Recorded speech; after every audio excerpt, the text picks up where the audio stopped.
Hello, this is not a drill. This is Alex.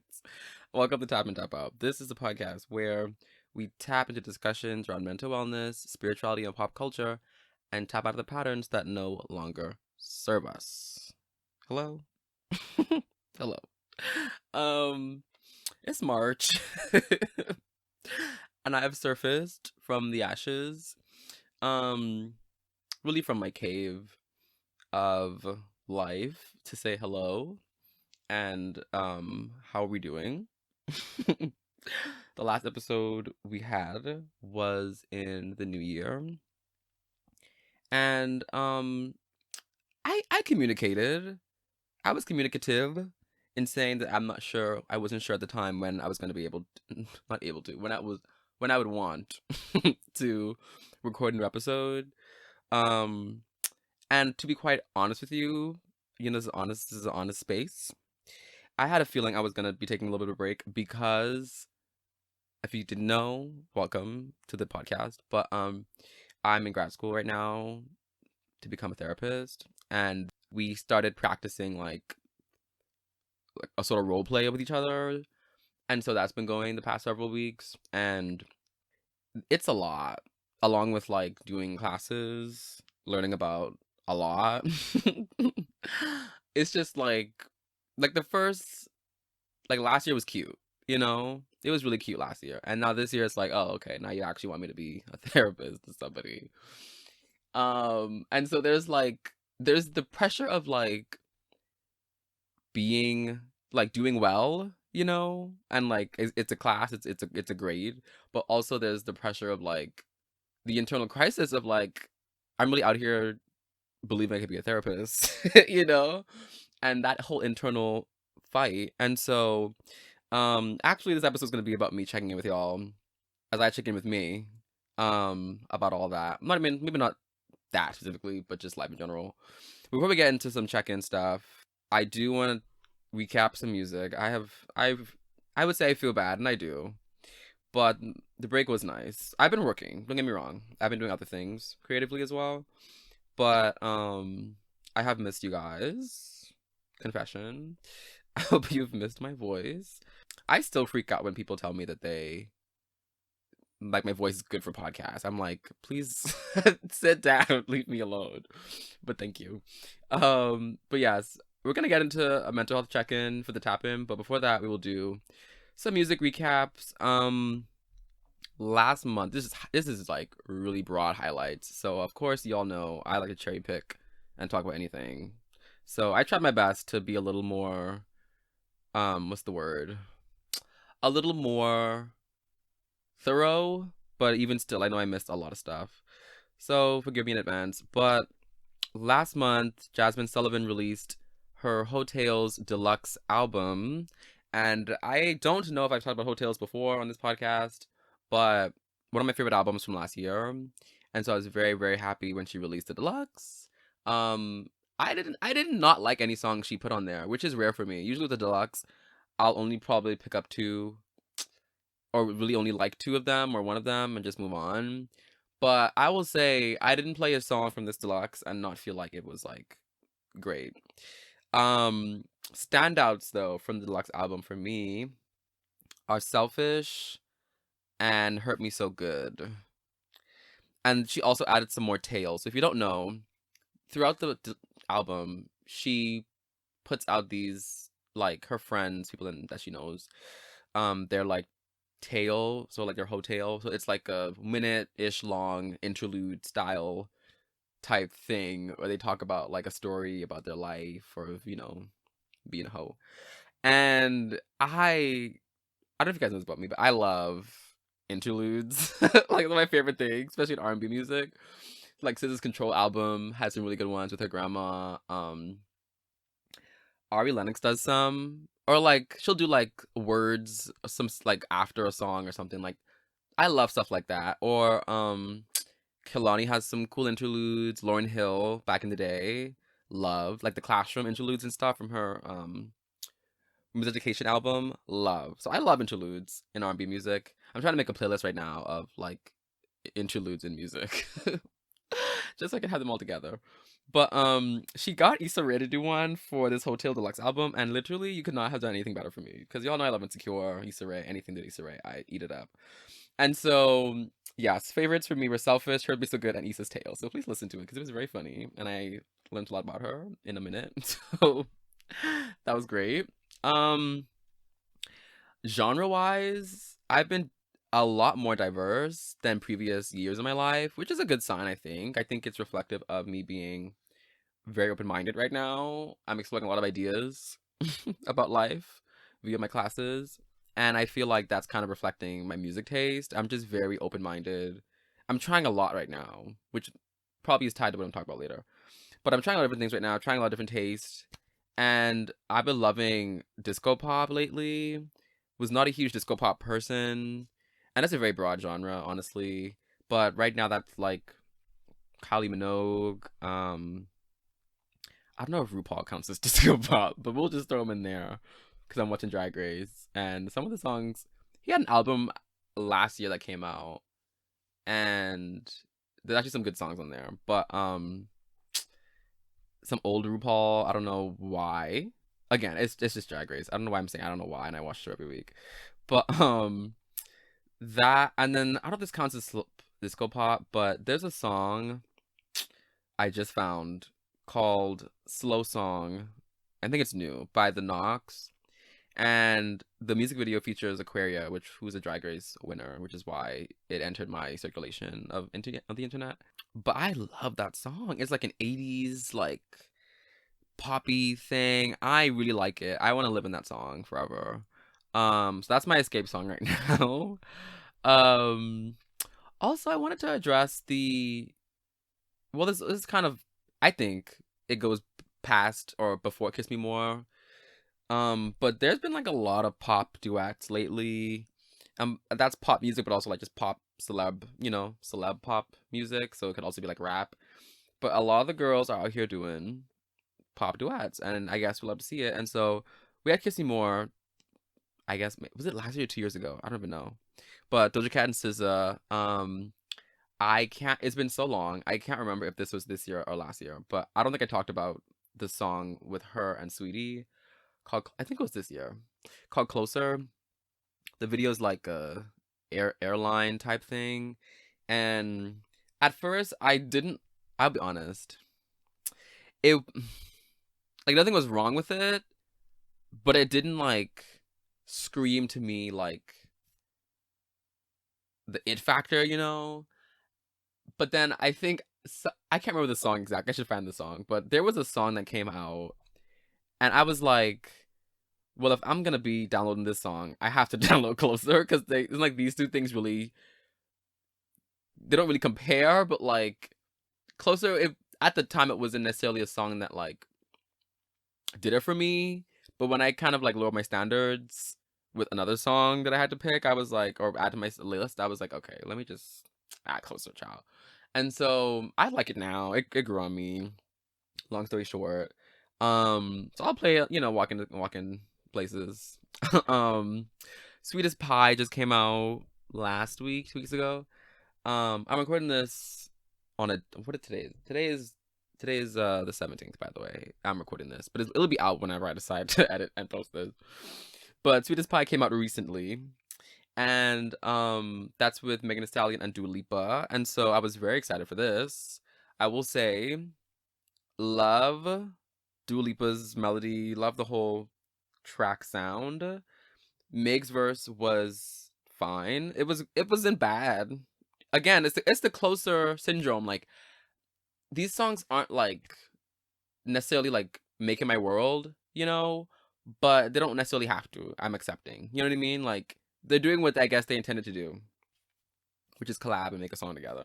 And so I'm not mad at it. I think is when I downloaded Sweetest Pie is when I was like, well, I have to download Closer because I don't know. I just feel like out of respect for the different, the work put in either way. Now the video for Sweetest Pie I've seen has gotten a lot of flack and confusion. I too am confused, but I'm the kind of person like if I don't get it, like I don't really need to. I'm not really fixed on getting it all the time because that's a lot of energy. I will say like the video didn't necessarily like match for me with the song, and like I didn't need it to. Like I'm the kind of person like I don't need to figure it out all the time. I'm okay.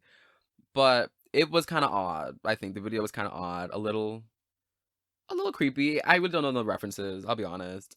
I was lost, but I was happy I played the song first and then watched the video. Maybe I should have watched the video first now. Think about it. I don't know. I still like the song. So either way, I play the song more than play the video, so I'm good. And today is a Thursday, but tomorrow I believe Nicki's back releasing a song with Coil Ray. I didn't mean to I did not mean to laugh. It is not about that. Coil Ray's great. I actually love one of her songs. But I heard about some things that happened about getting this collab out there that was funny. Called Blick Chow. I guess we will see. We will see. But I need to make some space for the popular duets happening recently. Nicki also did I haven't obviously been there for a while, but Nicki released Do You Have a Problem with Lil Baby? Lil Baby, I was trying to remember. And it was fun. Like, okay, y'all know me and Barb. My relationship to Barb is complicated. And so I will say I really enjoyed the video. I'll be honest. I don't know if it's the Barb in me, but I really enjoyed the 10-minute mini movie Nicki put out for this for the song. I don't play the song, I'll be quite honest with you. But I was happy I watched the video once. I will say that. And I enjoyed it. I enjoyed myself watching it. It was very Queen and Slim. Very, I don't know, very spy. I don't know. I really liked it. I don't know. That was two very different vibes. Queen and Slim is not a spy movie. But you know what I mean. It was like the whole let's get away, run away type thing. I don't know. It was good. And I like Nicki being this like actress. I like it. Anyway. Lastly, well, I guess I lied. Not lastly. Mariah the Scientist released an EP last week called The Intermission. Full name is like Buckles Laboratory Presents The Intermission. I don't know if I've shared about Mariah the Scientist before on this podcast, but I love her. Love her. It's only 4 songs. All of them are pretty good. One of them I heard before, like unreleased, called Church. I think she kind of remixed it for the EP, which was nice. All of them are great. My favorite was Only Human. I don't know why. It just kind of hit what I wanted on that day, I guess. And it talked about like making mistakes, you know, being a human, just being human. Like that's how I don't know. Maybe as I get older, I'm like, you know, certain songs mean more to me because they relate to my life, which is funny because I think as a child, you don't have much experiences, so like you just like a song because of how it sounds, and I'm still very much like that. Like I get into music because of the sound, and then I get into lyrics later. But for Only Human, it's rare for me to listen to lyrics the first time I play it, but I did this time, and it really hit me. Like her songwriting is very relatable, and I really liked Only Human, and the little acoustic guitar on the back. Y'all know I love a little guitar, so that was great. And then I love Spread Thin as well, and Boys Don't Cry is also really good. But with Mariah's music, I'll like 2 songs today, and then 2 months later I just play her album randomly, and a song that I heard the first time sounds different to me, and I suddenly love it. So I love that about her because, or I don't know if it's her or me.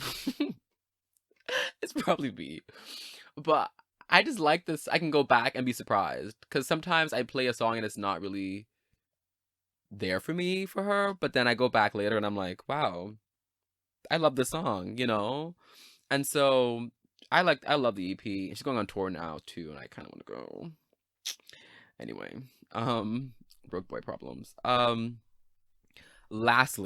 lastly, I want to talk about some Tiny Desk performances from NPR. Just 2 of them. Recently, I've seen the Patti LaBelle Tiny Desk, which was great. I love that this space they moved completely into the home studio stuff now. So each artist gets to kind of do their own setup and stuff. So before it was kind of in the NPR office, but now it's like they have like set designs. I love it. And so Patti LaBelle did one, and it's such a good way to kind of like not immortalize, but really create a time capsule for these artists. And I love that they were able to do that for Patti LaBelle because her music is great. Obviously, one of the vocal legends of our time. So that's a really good Tiny Desk. And she also referenced the background singers joke, which I thought was brilliant. And then also this month, I'm pretty sure Camilo, a Colombian artist, came out with Tiny Desk. I don't speak Spanish that well, but again, I listen for sounds. I like the sounds, and so I just need the one word in there that I know, and I'm good. And so I really liked his Tiny Desk as well. It was acoustic, very. I love the aesthetic too, visually beautiful, very natural. I really liked it, and so that is my music catch up. I hope you guys are satisfied with that because I tried my best to dig through my Spotify. We will take a quick break, and when we get back, we're gonna tap in and check in. You know, how we doing? How we feeling? What are we learning?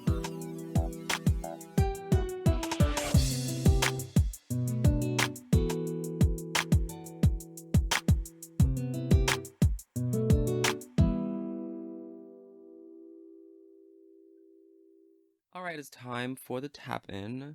This week we are just checking in with each other. I would love to hear how you guys have been doing these past 3 months. How's your year going? I feel like mm, I started off strong, really ambitious. I'm like, let me, communicate some boundaries. Let me be clear with my intentions. And it was probably for the best because I feel like within the next like 3, 4 weeks, I began to come into an awareness of just how much work I have to do with myself. And there's that realization, and then there's the emotional reaction to that realization.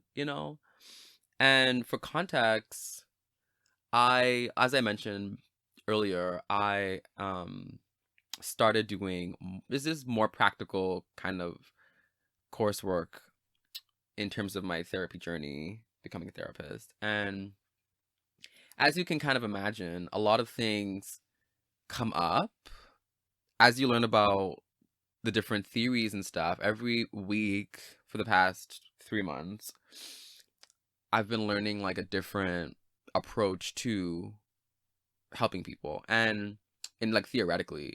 And I'm like mentally I'm my first client mentally. So naturally what I'm learning is like being applied to my life as I read it, as I learn about it, as I write papers on it. And so that's been very hard. I think every few days to be in a different orientation towards how to help people, how to help myself, and also how we kind of pathologize or um explain why we have problems in life.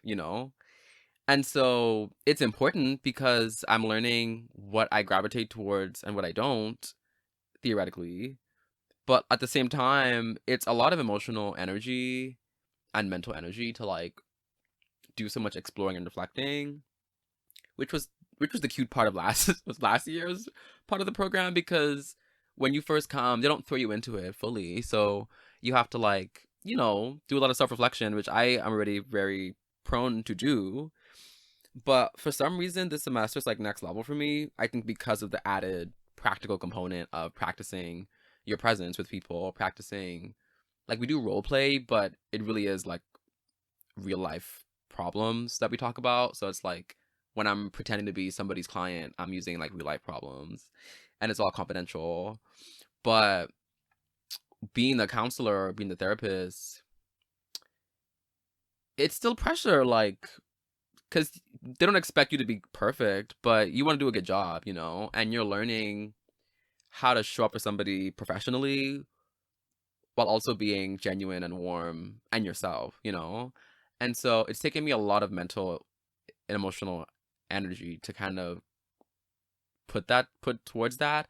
And then you realize that like I'd be tired, like, and it's not even like the listening part of it because I love to listen to people, but it's like I think it's the being so watchful of myself and making sure that I'm not saying the wrong thing or like just being so effortful in my listening. I think after a while it hasn't gotten easier, I think, to be with somebody and sit with them. But the first couple times, baby, drained. I go home knocked out because it's like, and I'm like, I do this a couple times a day. Like in the future, like, is this really for me? And it's like these questions come up, and it's like the second you stutter in your words or your leg shook too much in the corner, I'm like, should I be here? Like, is this the place for me? And that imposter syndrome that I've talked about in the podcast before comes up. And so a lot of like what I've been going through is like things that I've always known about myself, but like coming back in a new way, you know? And it's really fun. Like I'm having lots of fun right now, exploring myself and figuring out like what works for me, what doesn't work for me professionally. But it it obviously bleeds into my personal life as well because I'm realizing so much about myself as I'm this pretend client, you know, but also as I'm a counselor trying to empathize with somebody on a weekly basis. Like I'm looking inside myself all the time, and I'm actually getting kind of frustrated about that recently because I I'm tired of myself sometimes. Like I just want to escape. And I talk about like escape songs and stuff, but genuinely I have to create a rhythm of escape sometimes, whether that be a TV show on a Friday night or a certain genre of music or I need to do more like social escape, honestly. But like things like that help me cuz I just been so me involved and like I love, you know, the work I do and what I'm studying, and even sometimes as a minority, I have a certain set of I won't say issues, but areas of concern that I have as well when it comes to being a counselor. And so like I'm able to kind of go out of my way and talk to instructors and get the help I need to kind of process, hey, like this aspect of the whole therapy stuff isn't really working for me in my blackness or working, you know, like how do I translate this part of the work into something that makes sense to me and my and what I feel like would make sense to people who look like me, you know? And so all of that stuff is kind of its own extra set of work that I could talk about in the future if you guys want to talk about that. But along with the added work of kind of making sure like I'm getting what I need, but also that like I'm growing in my competence of how to help people that I want to serve in the future. There's a lot of exploration, and I'm learning that like I I know myself, but I also still have a lot to learn about myself.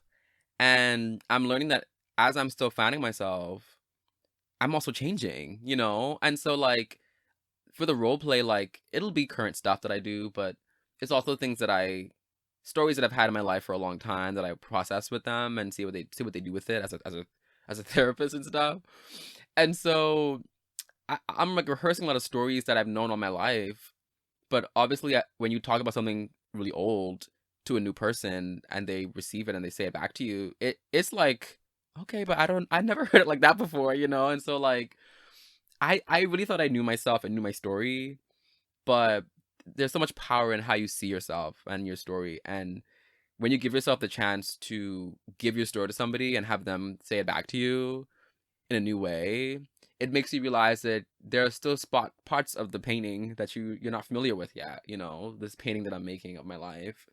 And even as I'm learning about myself and growing in that understanding, I'm becoming a different person as we speak, you know, like what's required of me to show up well as a therapist, but also like as a person in life as an adult, you know, I have to kind of I'm changing, you know, like things I always used to like or things that I hated all the time. I'm growing less of a resistance towards, and I think it's a good thing, honestly. For example, like diet, you know, fashion, like I still have a lot to figure out, you know, and I thought that like I'll never be vegan, I'll never be vegetarian, I'll never be plant based. But now I'm like, you know what? Those things actually do do help you, you know. And I need more energy, or the fashion. I'm like, okay, like I like what I wear, but I could feel better in what I have on, you know. And so like as I learn about myself and the previous versions of myself, I'm also inviting at the same time the opportunity to change and be different too. I'm not necessarily settled on who I am. I don't think I'll ever be settled on who I am as a person. Um, and so that's been like it's hard but also exciting, I guess, for me. And I look forward to a lot of it, but a lot of it is really hard work. Because it's a lot of work just for me. Like this is all for somebody else. It'd be a piece of cake for me. I'd be like, oh, say less. Let's get you sorted. But for all this to be like me and like me centered, it makes it really hard because like, I struggle with like doing things just for me, you know. Um, my birthday was recently actually, and that was really hard for me to make a birthday plan, like plans for myself. I'm like, oh, I rather just like sleep all day and just wake up to like 3 tag. But I had to be intentional and set that up, and I had a good time, but like um around that time I was reflecting on being older and like finding the balance of like being really proud and grateful for how far I've come, but also being having this existential worry that I'm not exactly where I want to be right now, and accepting that, you know. And it's hard because both things are true at the same time, you know. Like I have come so far. I've actually fought for a lot of parts of myself that get to shine now in front of people, but at the same time, like it's hard for me to let those parts of myself that don't serve me anymore go because of how hard I've worked for them to be a part of my life, you know. And so it's really a growing process, and it takes a lot of love, which I will get to, I think, but it takes a lot of love, and I don't love change, but I really try to invite it in my life because I'm not trying to settle, you know. And it's so easy. It would be so easy just to like settle and give up on like being my best self, you know. But I every day I try, I feel closer, you know. And again, I won't ever hit it, but the feeling of always trying and being there, just something's there for me that I'm like working towards, and I hope that you resonate with this in some way because I think it's, like for all of us, there's something there, you know, that we can be striving for and getting towards if we just keep going, you know. Um, I read The Alchemist recently, and that kind of was a big theme in that for me as well. If you guys have read that, highly recommend. Um, I'm also realizing that because I'm changing so much and I want to change begrudgingly, um, my support systems need some work to adjust my new needs, you know? And that's been super hard for me because that's a part of my life that doesn't necessarily it's not always up to me, you know? And that's like super hard and something I talk about a lot as a future therapist, but also like in my classes is like where you perceive your control to be. If your control is internal or external, and like that's something that's kind of in the middle for me because you know part of relationships is are you showing up and being that person to like be a good friend and be loved, but also there's like the part of the relationship that is not under your control, the part that people invite themselves into to love on you and be loved by you. And like it's hard, it's like it's active work to communicate my needs, and I haven't been doing the best job at that. And I think I've been scared to be honest with myself about what I really need right now because I don't want to feel like too much for people.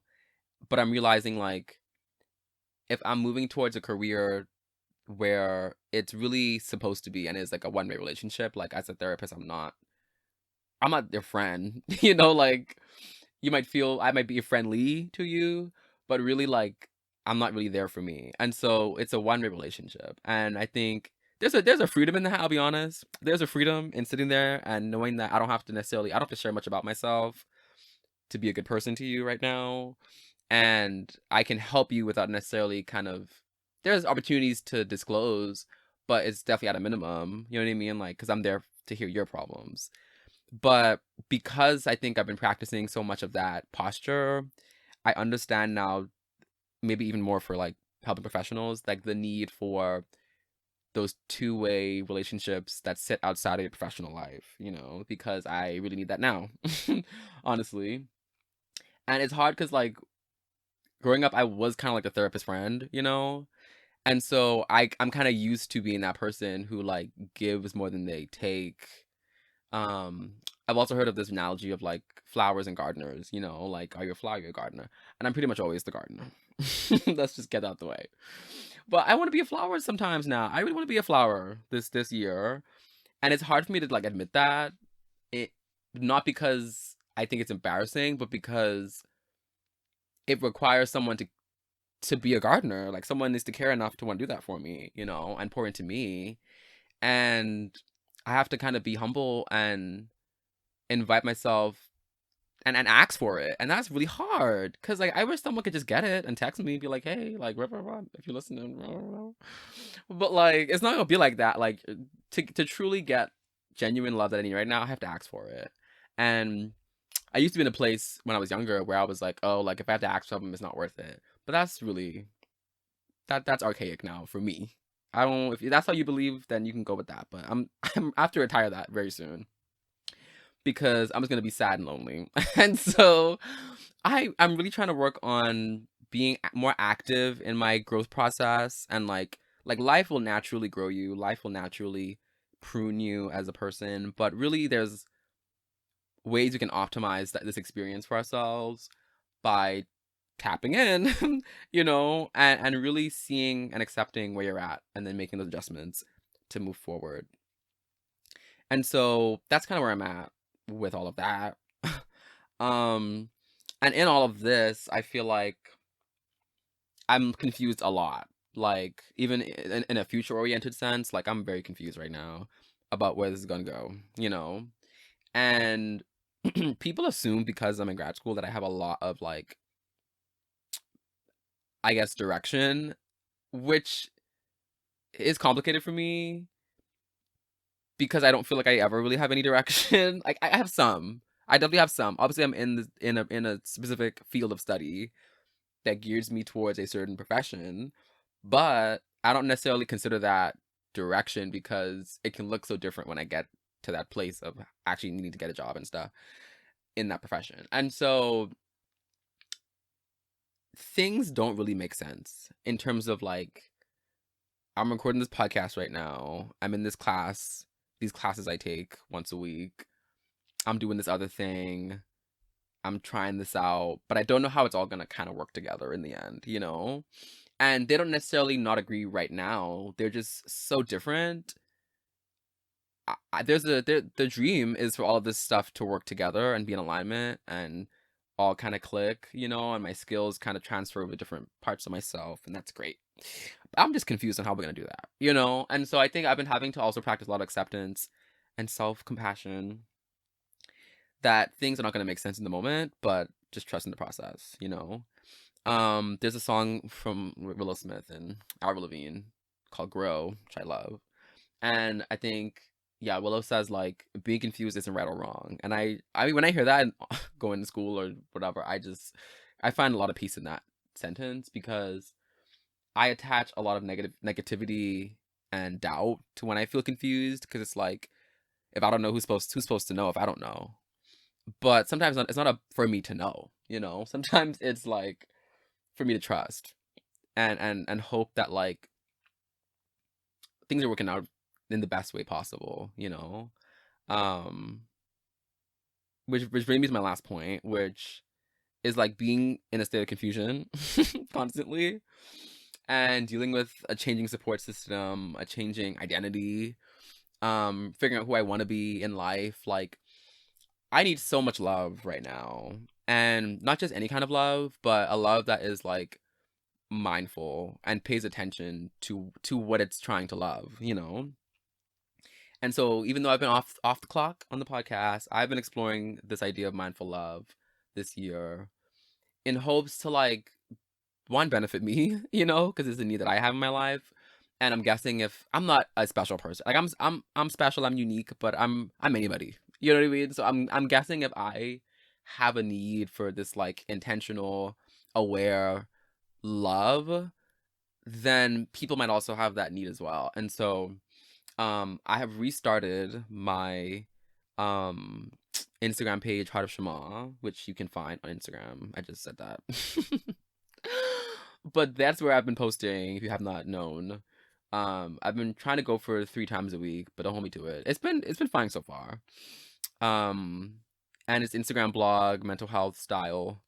And I've been exploring this idea of mindful love, which for me is not like one way to describe it, which is why I need the whole page to talk about it all the time. But if mindfulness is being aware, being in the present moment, being understanding, and if love is what love is, which is, a lot of stuff, then mindful love is just kind of the movement towards just being more aware of like how I'm loving people in my life more mindfully, but also like more importantly, really how I can love myself mindfully. Because it really starts with me, and I can't pour from an empty cup. And I do have this need to be more communicative and more vocal with my needs of my friends and stuff. But there's also this deeper need in my life to advocate for myself, like ways that I can feel more supported. Um, what can I do for myself to make me feel supported in my week, And again, that's the mindfulness part, like in the week, not like in your life, but today, this week, tomorrow, For me, that's like when I clean my room, for example, and I have a clean room, that's not for anybody but me. And so, how can I do things in life, in my week, in my day that like would directly come back to serve me, Meal prepping, which I do not do. I need to do a better job at that. Because sometimes I punish myself by tomorrow's self by today's actions, and that's not okay. Because I should be loving tomorrow Alex before he gets here. And so like the need to like mindfully love myself is not just like making sure I'm fed, making sure I'm clothes on my back, whatever. Like there can be a lot more care and attention I give myself that I don't. And so what is the value of like really taking a step back and thinking about how you can really mindfully love yourself well, and what that will not only do for you but those around you, because when it comes to interpersonal mindful love with other people, like that's what I really want in life. I don't necessarily want like a prepackaged idea of what you do for everybody. I'm anybody, but at the same time, I'm not just anybody. Like I need specific things. I'm a very specific person. I'm not just anybody. You know what I mean? Like I'm not out of the way, but at the same time, like I have special needs and desires and interests that should be considered when someone wants to decide to love on me.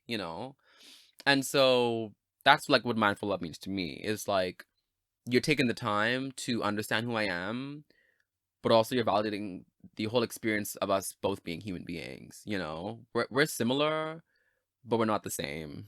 you know um and yeah, I really hope the page like helps to kind of expound that idea.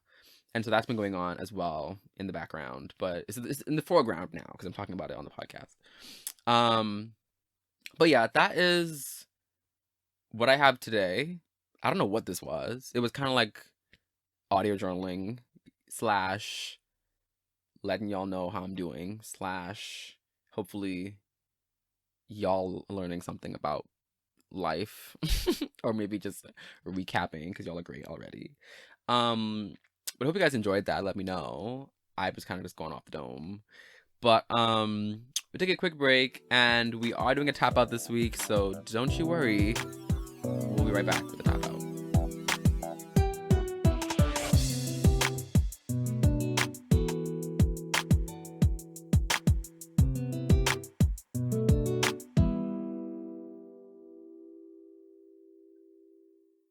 Welcome back. It is time for the tap out. If you guys are new here or you don't remember, the tap out is our time to talk about anything from a junk food to a toxic trait that we would like to do less of in our lives in hopes to, be better, which is the goal here.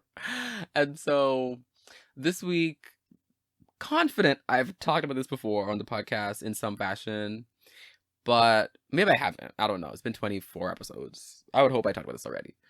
But this week, I'm tapping out of comparison. Okay, well, I'm thinking about it. No, we're tapping out. That's the goal here. It's been a while. We're tapping out of comparison, okay? And actually, yeah, we are. We're definitely tapping out of comparison.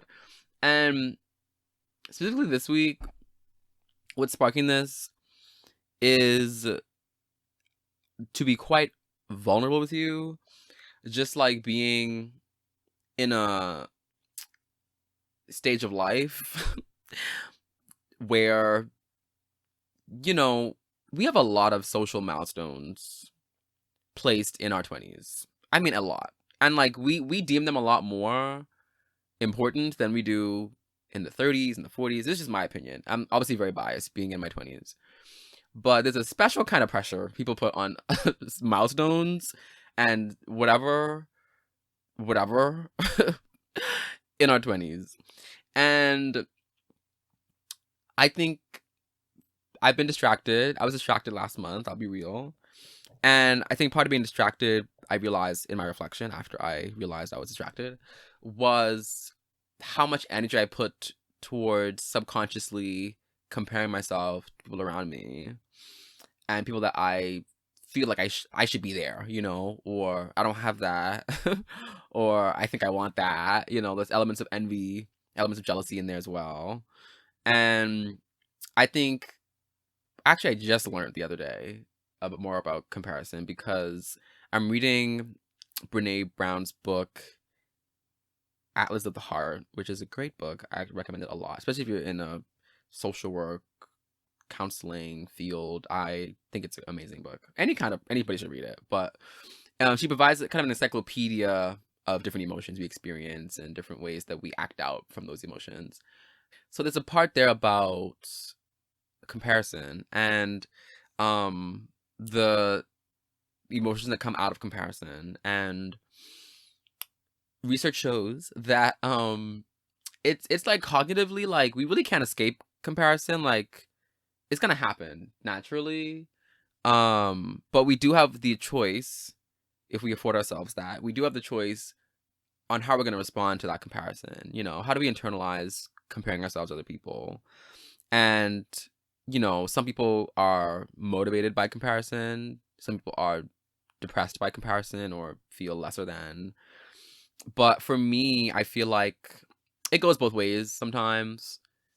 But altogether, like, it hasn't been internalized in a healthy way for me lately because I've been ignoring the fact that I'm comparing myself to people, And so I think comparison is fine. It's gonna happen mentally. We're gonna always do it.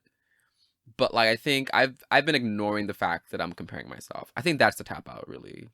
It's really about owning up to the fact that I've been comparing myself to people and judging myself by those comparisons. That's really the tap out here. I think that's why I was a little bit in the beginning, because I was like, comparison is in a really twisted way. We have to do it, to figure out if we're kind of where we think we need to be. Like it serves a mental purpose in a lot of ways. But I think it's me ignoring the fact that I've been comparing to other people, and it's because I want to believe that I'm not that type of person, and people look up to me a lot to be like, you're so yourself and you don't really care what anybody else to say, but I do. I do a lot, I might not talk about it, but I care a lot sometimes of people think of me. And so I think a deep part of me is like, oh, if I can just be like y'all, or if I can want what you want, then I feel less responsible for myself, And a big part of therapy, I'm realizing, is like owning up to yourself and taking responsibility for your life.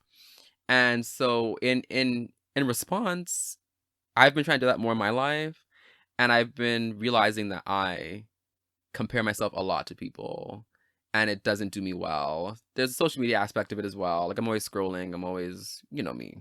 I be on social media.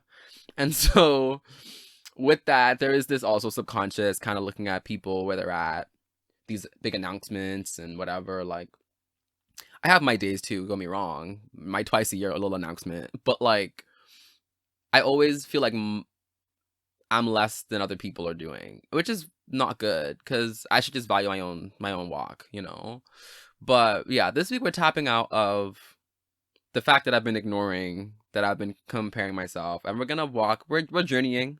This is all a journey. We will journey as we consider more about comparison.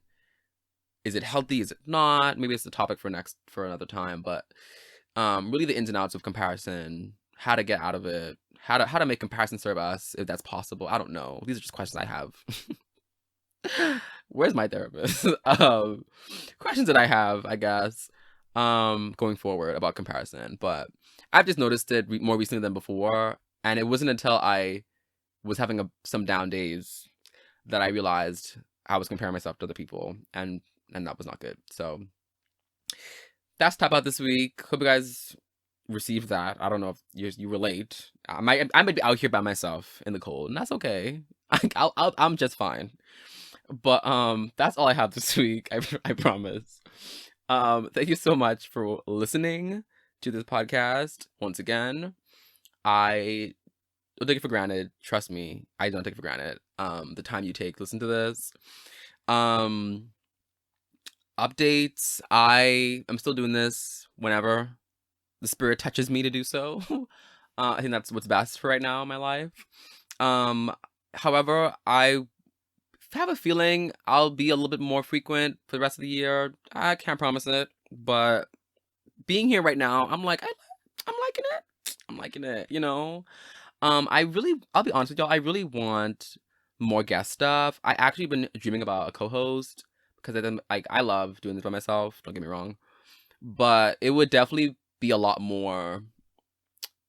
I have a lot more reason to be here more frequently if I knew someone else was doing it with me. So I was thinking about maybe doing a consistent co-host or like a rotating co-host situation. That sounds really fun, but I need people to do that with.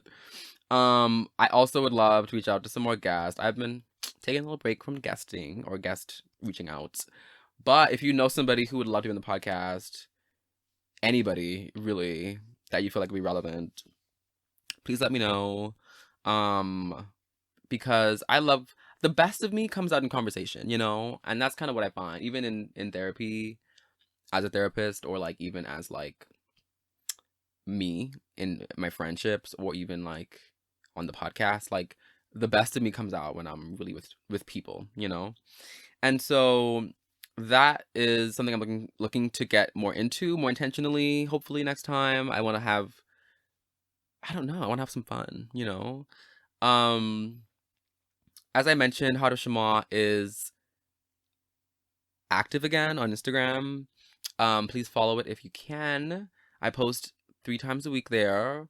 Instagram blog post. I have a reel series on there now. Also, I'm starting a little online store there, and so if you go to the link in the bio, I should have a link there probably for the store, but also in the Instagram bio, you'll see a link for. Right now, it's not much. Obviously, I just have like general like Heart of Shema stuff. I have a logo, some logo designs. I have some tote bags for different designs I'm making. Because I've been trying to get more artsy, y'all. I'm trying to get more creative. And so I do have one design I really love there, like a mindful love design on a tote bag and also on like a hoodie, a sweatshirt. So there's stuff over there if you guys want to check it out. Some stickers as well. More to come. I'm working on other things actively in the future. So if I'm not super present on the podcast, I'm working on something that you can have without me showing up to talk about it. The guided journal is still out, available on Amazon. That's in the description as well. If you guys have ideas for episodes, questions for me, please reach out, let me know. DM me at JessAlexToday on Instagram or Twitter. And also, the email is still active, heartofshema@gmail.com. Email me anything you would like there as well. I don't think I'm forgetting anything. So, yes. Oh, leave a review. Come on now. 5 stars. I'm not even gonna be shy about it. Y'all know y'all love it here. I love being here. And if you guys leave a comment on an Apple podcast, that'd be great. I think Spotify now also has ratings. All the places, if you can rate it, please rate it. You can find this podcast on Spotify, Apple Podcast, and YouTube as well. I don't remember how I end this podcast. I think it's always been messy. So nothing new here. Thank you for watching. Oh, see? Here we go. Thank you for listening. And I will see you when I see you. Okay, I'm gonna go. Bye.